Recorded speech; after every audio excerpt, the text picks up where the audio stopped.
तो चलिए दोस्तों क्वेश्चन नंबर 4 को देख लेते हैं। कहता है 10 सेंटीमीटर त्रिज्या वाले एक वृत्त खंड की कोई जीवा केंद्र पर एक समकोण अंतरित करती है, निम्नलिखित के क्षेत्रफल ज्ञात कीजिए। पहला है संगत लघु वृत्तखंड, दूसरा है संगत दीर्घ त्रिज्य खंड और पाई का वैल्यू 3.14 लेकर जाना है दोस्तों। तो आइए इसको समझाते हैं। पहले यहाँ पर समझना क्या है हमको, तो पहले समझ लेते हैं कि लघु वृत्तखंड और दीर्घ वृत्तखंड क्या होता है। हमने क्या किया, एक वृत्त बना लिया और यहाँ पर से जो है वृत्त को दो भागों में बांट दिया दोस्तों। तो वृत्त जब दो भागों में बांट गया तो ये जो नीचे वाला पार्ट दिख रहा है इसको कहते हैं लघु वृत्तखंड। क्या कहते हैं? लघु वृत्तखंड। और ऊपर वाले को कहते हैं दीर्घ वृत्तखंड। क्या कहते हैं दोस्तों? दीर्घ वृत्तखंड। ठीक है दोस्तों। अब देखिए इसी में कुछ कारनामा करते हैं तो क्या बनता है, जैसे एक केंद्र O हम मान लेते हैं और त्रिज्या को इस जीवा से मिला देते हैं, जीवा जो AB है इससे मिला देते हैं। ठीक है दोस्तों। तो यहाँ पर क्या होता है, अगर जहाँ ये वाला पूरा पार्ट की बात करें हम यहाँ से यहाँ तक का, तो ये क्या होता है, ये कहलाता है त्रिज्यखंड। क्या कहलाता है दोस्तों? त्रिज्यखंड। अर्थात जब इस पार्ट को हम हटा देते हैं, इस जीवा वाले पार्ट को, तो ये जो पार्ट कहलाता है वो कहलाता है क्या, तो वो कहलाता है त्रिज्यखंड। क्या कहलाता है? त्रिज्यखंड। तो ये छोटा वाला त्रिज्यखंड है, इसको लघु त्रिज्यखंड कहेंगे। क्या कहेंगे? लघु जो है त्रिज्यखंड, लघु त्रिज्यखंड कहेंगे दोस्तों। जबकि ये ऊपर वाला जो पार्ट नजर आ रहा है इसको कहते हैं दीर्घ त्रिज्यखंड। क्या कहते हैं? दीर्घ त्रिज्यखंड। तो इस प्रकार हमने देखा कि लघु वृत्तखंड क्या था और फिर जो है दीर्घ वृत्तखंड क्या था, फिर लघु त्रिज्यखंड क्या था और दीर्घ त्रिज्यखंड क्या था। अब हम क्या करते हैं, इस जो सवाल हमको दिया गया उसको मैं सॉल्व करता हूँ। आइए दोस्तों, तो क्वेश्चन नंबर 4 में कहा जा रहा था कि जो है मान लीजिए कि जो है A और B एक जीवा है। ठीक है, A और B जीवा है और केंद्र O वाला मतलब एक वृत्त है। इसमें इसका त्रिज्या दिया गया है 10 सेंटीमीटर दोस्तों, इसका भी त्रिज्या कितना है? 10 सेंटीमीटर। और यहाँ पर जो बना एक समकोण है, मतलब ये जो त्रिभुज बन रहा है वो क्या है? समकोण है। क्या है? समकोण है। तब ऐसे कंडीशन में हमको क्वेश्चन कहा जा रहा था कि जो है संगत लघु वृत्तखंड का जो है वृत्तखंड निकालना है और संगत दीर्घ त्रिज्यखंड का वैल्यू निकालना है, दोनों का क्षेत्रफल निकालना है। आइए तो हमको क्या क्या दिया गया है वो लिख लीजिए। पहले त्रिज्या R का जो वैल्यू है वो 10 सेंटीमीटर है दोस्तों, और थीटा कहने का मतलब AOB का जो वैल्यू है वो कितना है? 90 डिग्री है। ठीक है दोस्तों। तो अब हम आगे क्या करते हैं, निकालेंगे जो है लघु वृत्तखंड का क्षेत्रफल। क्या निकालेंगे? लघु वृत्तखंड का क्षेत्रफल। तो लिखेंगे लघु वृत्तखंड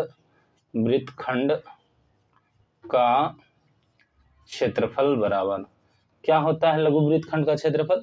तो देखिए लघु वृत्तखंड एक्चुअल में ये वाला पार्ट है, ये इतना ही लघु वृत्तखंड है, इतना ही क्या है? लघु वृत्तखंड है। ठीक है। अगर जब पूरा को इस पार्ट को देखिए, यहाँ से लेकर इस पार्ट को पूरा देखिए, ये त्रिज्यखंड है। अगर त्रिज्यखंड में क्या करें, इस त्रिभुज को काट कर हटा दें तो लघु वृत्तखंड बचेगा। इसलिए फार्मूला हो जाता है त्रिज्यखंड का क्षेत्रफल माइनस हो जाता है दोस्तों क्या, तो समकोण त्रिभुज का क्षेत्रफल। ठीक है। तो आपको जैसा कि पता है त्रिज्यखंड का क्षेत्रफल क्या होता है दोस्तों, तो θ/360 अगुना होता है πr²। तो लिख देंगे θ/360 अगुना लिख देंगे πr²। यह किसका वैल्यू हो गया? तो त्रिज्यखंड का क्षेत्रफल हो गया। जबकि समकोण त्रिभुज का जो क्षेत्रफल होता है वह यहाँ पर क्या होता है? 1/2 जो है r² sin θ। ठीक है दोस्तों। तो यहाँ पर क्या हो गया कि त्रिज्यखंड का क्षेत्रफल और फिर जो है समकोण त्रिभुज का क्षेत्रफल। अब देखिए ये थीटा का वैल्यू कितना है? 90 डिग्री, और ये हो गया बटे 360। पाई का वैल्यू जो है रखना है हमको 1.34, और r का वैल्यू कितना है? तो 10 गुना 10 है दोस्तों। माइनस हो जाएगा 1/2। अब देखिए यहाँ इसका स्क्वायर कर देंगे 10 का, और साइन थीटा, साइन मतलब कितना है? 90 डिग्री। ठीक है दोस्तों। इसको सॉल्व कीजिए। ये देखिए ये हो जाएगा 1/4, यहाँ का पॉइंट रिमूव कीजिए तो आ जाएगा नीचे क्या? 100। ये जीरो भी क्या हो जाएगा? यहाँ से कट जाएगा तो गया 314 माइनस, यहाँ से देखिए क्या हो जाएगा? 1/2 100 हो जाएगा। साइन 90 का वैल्यू कितना होता है दोस्तों? 1 होता है। तो यहाँ पर जो है आप इसको सॉल्व कीजिए, कितना आ जाता है वैल्यू? तो जब ये आ जाएगा कितना? 314/4 माइनस यहाँ कितना हो जाएगा दोस्तों? तो यहाँ पर हो जाएगा 50।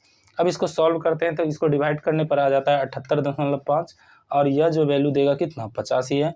तो वैल्यू कितना आ जाएगा दोस्तों? कुल मिलाकर जो है 28.5 28.5 सेंटीमीटर स्क्वायर हो जाएगा। इस प्रकार हमने लघु जो है वृत्तखंड का क्षेत्रफल निकाला जो 1 नंबर था। लेकिन सेकंड नंबर क्या है, तो संगत दीर्घ त्रिज्यखंड का क्षेत्रफल निकालना है दोस्तों। मैं इसको पहले मिटा देता हूं, उसके बाद मैं आपको समझाता हूं। ठीक है दोस्तों, तो चलिए दोस्तों, संगत जो है अब दीर्घ त्रिज्यखंड का वैल्यू निकालना है 2 नंबर में। ठीक है, संगत दीर्घ त्रिज्यखंड का क्षेत्रफल निकालना है। तो संगत दीर्घ त्रिज्यखंड का क्षेत्रफल ये कैसे निकलेगा, तो संगत दीर्घ त्रिज्यखंड है क्या, पहले वह समझ लीजिए। ये जो लघु त्रिज्यखंड हुआ दोस्तों, लघु त्रिज्यखंड, इसको छोड़कर जो ये बड़ा वाला पार्ट बचा उसी को कहते हैं क्या, संगत दीर्घ त्रिज्यखंड। इसके लिए फार्मूला हो जाएगा थीटा बटे 360 गुना हो जाएगा पाई आर स्क्वायर।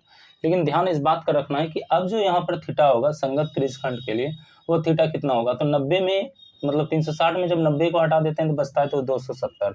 इस 270 क्यों, क्योंकि ये बाहर वाला हमको चाहिए कोण, इसलिए यहाँ पर थीटा का वैल्यू कितना आ जाएगा 270। अब बटे कितना हो जाएगा दोस्तों 360।